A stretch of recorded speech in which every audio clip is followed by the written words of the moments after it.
اللہ الرحمن الرحیم۔ برادران اسلام، آج کے اس موضوع میں قربانی کے حوالے سے گفتگو کروں گا،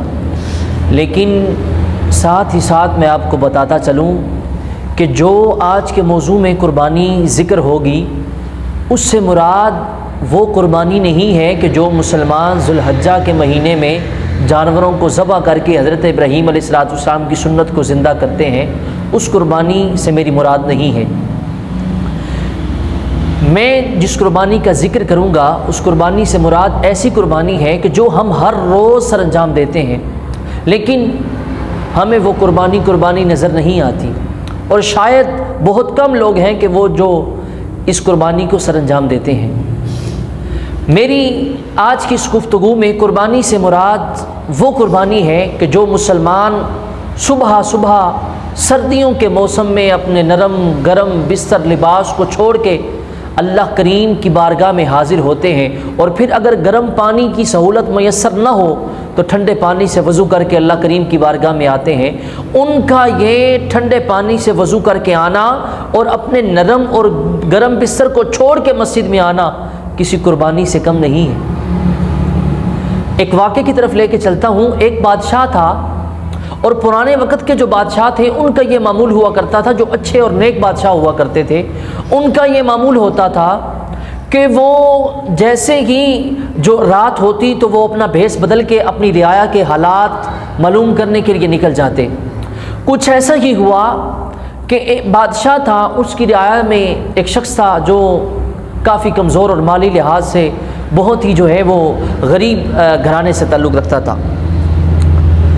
بادشاہ ایک دفعہ باہر نکلا تو کیا دیکھتا ہے کہ تندور کے اوپر ایک شخص سویا ہوا ہے، سردیوں کی رات ہے، نہ اس کے پاس گرم لباس ہے نہ اس کے پاس گرم بستر ہے۔ بادشاہ بڑا حیران ہوا کہ یہ بالکل بیابان جنگل میں سو رہا ہے، نہ اس کے پاس گرم لباس ہے نہ نرم بستر ہے، تو یہ کیسے اپنی رات بسر کرتا ہوگا۔ خیر، بادشاہ اس کے پاس گیا اور اس کے پاس جا کے بادشاہ کہنے لگا کہ اے دیوانے، بتا تو صحیح کہ تو یہاں پہ بغیر کسی نرم جو ہے بستر کے اور بغیر کسی گرم لباس کے تو کیسے سو رہا ہے۔ اس نے بادشاہ سلامت سے کہا کہ جناب، میں آپ کو بتاتا ہوں کہ میں کیسے یہاں پہ سوتا ہوں۔ اس نے کہا کہ اس تندور پہ چونکہ آپ کو پتہ ہے روٹیاں لگتی ہیں، اور روٹیاں لگنے کے بعد کافی دیر تک یہ تندور گرم رہتا ہے، اور جب تک یہ تندور گرم رہتا ہے میں سویا رہتا ہوں، اور جب یہ تندور ٹھنڈا ہو جاتا ہے میں اٹھ جاتا ہوں اور میں اٹھ کے اللہ کی عبادت کرتا ہوں۔ تو بادشاہ نے کہا کہ پھر تمہاری رات کیسے گزرتی ہے؟ اس نے کہا بادشاہ، جو رات میری سو کے گزرتی ہے نا وہ بھی اچھی گزرتی ہے، لیکن جو رات میں عبادت کر کے گزارتا ہوں وہ اس سے بھی زیادہ اچھی گزرتی ہے۔ تو برادران اسلام، سردیوں کی رات اتنی طویل تر رات ہوتی ہے، لیکن ہمارے پاس اتنا وقت نہیں کہ ہم صبح فجر کی نماز میں حاضر ہو کے جو ہے وہ 5 منٹ فجر کی نماز میں لگتے ہیں، لیکن ہمارے پاس وہ بھی نہیں ہے۔ اقبال رحمۃ اللہ علیہ بڑا خوبصورت شعر لکھتے ہیں۔ آپ فرماتے ہیں کہ بستر سے اٹھ کے مسجد میں آ نہ سکے، بات کرتے ہیں قبر سے جنت میں جانے کی۔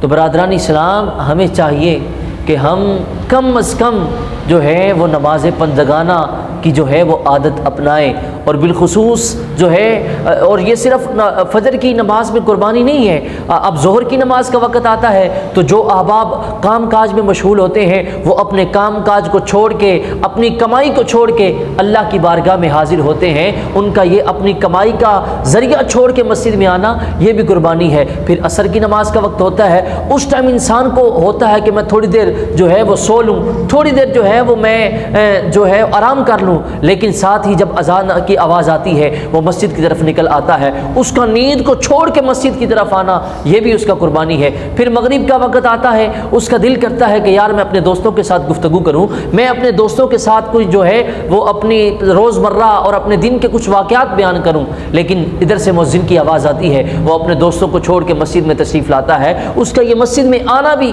جو ہے وہ قربانی ہے۔ اسی طرح پھر عشاء کا وقت آتا ہے، وہ سارے دن کا تھکا ہارا کوشش یہ کرتا ہے کہ میں سو جاؤں، لیکن جیسے ہی مؤذن کی آواز آتی ہے وہ مسجد کی طرف لپک پڑتا ہے، تو اس کا یہ اپنا جو ہے وہ نیند کو ترک کر کے مسجد میں آنا، یہ بھی اس کے لیے قربانی ہے۔ اللہ کریم کی بارگاہ میں التجا ہے، اللہ ہم تمام کو نماز پنجگانہ ادا کرنے کی توفیق عطا فرمائے۔ وما توفیقی الا